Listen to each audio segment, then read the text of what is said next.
сдерживание темпа прироста, что требует значительных усилий. И пока все идет с трудом. Если в неделю мы заходили с темпом прироста 0,4%, то сегодня это уже 0,6%. Так, мы возвращаемся к показателям июня. Управлению Роспотребнадзора, правоохранительным органам необходимо продолжить проведение рейдов по проверке соблюдения масочного режима, других противоэпидемических мер. В пятницу в России был поставлен рекорд новых случаев коронавируса за сутки – 17 тысяч. Для сравнения, весной во время режима самоизоляции пик был 11,5 тысяч, а потому еще в понедельник Роспотребнадзор Республики обратился к работодателям. Самоизоляция для лиц старше 65 лет на сегодня она рекомендована и сохраняется.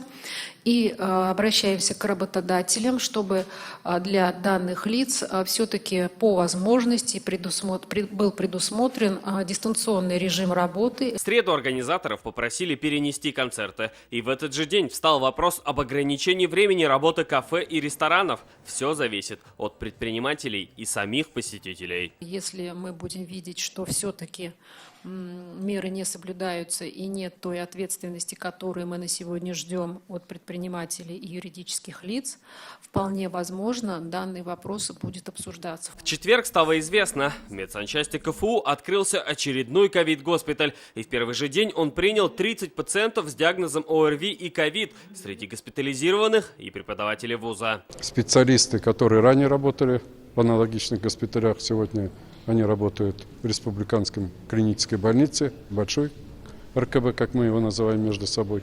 И они в онлайн-режиме осуществляют координацию нашей работы на сегодняшний день и выступают в качестве распределителя пациентов. За 5 дней в республике подтвердилось 9 случаев смерти от коронавируса. После ситуации в Ростове-на-Дону, где в одном из госпиталей умерли 13 человек, по данным СМИ из-за нехватки кислорода, в регионах подняли вопрос о наличии всего необходимого в госпиталях. По первому звонку службы выезжают и наполняют емкости необходимым количеством. То есть говорить о том, что мы фиксируем нехватку кислорода поставляемого, нет, мы не можем. Это не единственный случай, когда новости из другого региона находят отклик в Татарстане. Так, на неделе мэр Екатеринбурга призвал пассажиров выталкивать из общественного транспорта людей без масок. Так совпало. В одном из казанских автобусов случился конфликт кондуктора с пассажирами из-за того, что те были без масок. Хотите тогда, в конце концов, ходите из автобуса, вы видите? Кто вам даст право? Зачем собаки покупают? Как еще объяснить нарушителям, что маска – это не прихоть, а в первую очередь безопасность? Некоторые в этом стремлении уже переходят за грань. В Благовещенске появились вот такие угрожающие баннеры. «Не нравится носить маску? Твоим близким понравится кутья». Получилось жестко. И это все на фоне всеобщего ковидного невроза. От страха люди готовы покупать таблетки пачками и верить всему, что присылают в мессенджерах. Протоколов лечения в соцсетях уже десятки. Здесь идет лечение пневмонии.